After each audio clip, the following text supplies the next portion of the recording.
Il est 8h34, l'heure de la revue de presse. Avec Natacha Polony. Bonjour Natacha. Bonjour Thomas, bonjour Julie. Bonjour. À tous. Ce matin, une de vos journaux, on essaye de parler d'autre chose. D'avion par exemple, Libération, transport aérien, le coût du low cost, d'économie, l'opinion, Rocard juge Macron et Valls, les Échos, baisse de l'euro, relance du crédit, la BCE frappe fort. De géopolitique aussi, Le Monde, l'OTAN confrontée à une nouvelle guerre froide avec Poutine. Ou alors on l'évoque mais par des chemins détournés. Le Figaro, sondage, la descente aux enfers. Bref, dans les titres, pas de Valérie Trierweiler.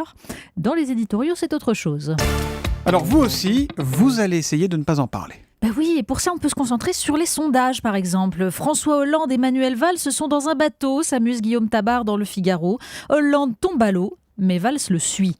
Pourtant, les 13% d'opinion favorable du président ne sont pas du tout le chiffre le plus intéressant ce matin. Car ce chiffre le plus intéressant, il se trouve dans les Échos. 63% des Français estiment que Manuel Valls n'en fait pas assez pour les entreprises. Et même chez les électeurs socialistes, ils sont 41% à trouver que donc Manuel Valls n'en fait pas assez pour les entreprises, alors que seulement 18% estiment qu'il en ferait trop. Ce qui semble signifier une chose, les Français refusent de choisir entre politique de l'offre et politique de la demande. Ils veulent des entreprises incitées à produire en France et des consommateurs en état de leur acheter ces produits. Alors, vous nous proposez aussi des alternatives ce matin. Et oui, les mêmes sondages montrent à quel point les Français ne font pas confiance au gouvernement pour sortir de la crise. Alors, plutôt que de se croiser les bras en regardant les soubresauts boulevardiers de l'Élysée, certains inventent leurs propres solutions. Vous voulez un peu d'espoir et d'enthousiasme ? Eh bien, c'est en une de Marianne. Entreprise, agriculture, logement, éducation, énergie, ils innovent en marge des conformismes, la France anti-système.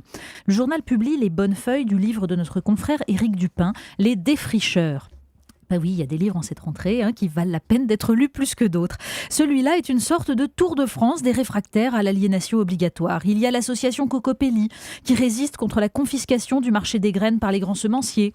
Accom, une entreprise coopérative en pointe dans les câbles et tubes de synthèse. La Nef, une banque solidaire et éthique. Pour Éric Dupin, ces défricheurs sous-estiment leur impact potentiel. Une fraction notable de la jeunesse, écrit-il, hésite à se plier aux règles d'un système aliénant et s'interroge sur l'opportunité d'y échapper, même au prix de sacrifices financiers. Mais sans parler d'une autre politique, là, c'est une autre vie, tout simplement, qui serait possible. Beaucoup de regards ce matin, Natacha, sont tournés vers le sommet de l'OTAN, où l'on parle évidemment essentiellement de l'Ukraine. Mais oui, parce que pendant que certains regardent l'avenir, il y a les relents du passé. Le mot du jour, c'est guerre froide, dans Le Monde ou dans Libération. Et dans la République du Centre, Jacques Camus appelle quasiment à la mobilisation contre les djihadistes d'Irak, mais aussi contre l'expansionnisme russe. Même combat, selon lui. Mais dans son éditorial du Monde diplomatique, Serge Halimi sort de cette vision hémiplégique pour prédire que cette nouvelle guerre froide pourrait déraper plus facilement que la précédente, faute de garde-fous dans l'administration, les médias ou les cercles de pensée américains. Quant à Moscou, il n'acceptera pas que l'Ukraine devienne une base arrière de ses adversaires. Chauffé à blanc, écrit-il, par une propagande nationaliste qui excède même, c'est dire, le bourrage de crâne occidental, le peuple russe le refuserait. Les bons contre les méchants, c'est dans les westerns, rarement en géopolitique. Dans le concert du monde, vous nous emmenez à présent en Arabie Saoudite. Mais oui, dans la série de nos alliés sympathiques et démocrates, il y a donc l'Arabie Saoudite et Le Monde consacrent une page à une évolution sociologique majeure du pays. Pour lutter contre l'assistanat d'autochtones subventionnés par la manne pétrolière, le pays chasse ses travailleurs immigrés et favorise l'embauche de Saoudiens, et même des femmes. Benjamin Barthes nous raconte comment un patron de supermarché a imposé des caissières, voilées de la tête aux pieds bien sûr, à la barbe de la police des mœurs. Plus motivés, plus productifs que les hommes, qui souvent démissionnent au bout de quelques mois quand ils découvrent le monde du travail. Eh bien, elle pourrait provoquer une révolution. De nombreux maris, fatigués de les déposer chaque matin, vont se convertir à l'idée de leur laisser le volant. Une révolution discrète, mais une révolution quand même. On termine, voilà, vous rechutez. Oui, je savais, ouais. J'avais dit que j'en parlerais pas.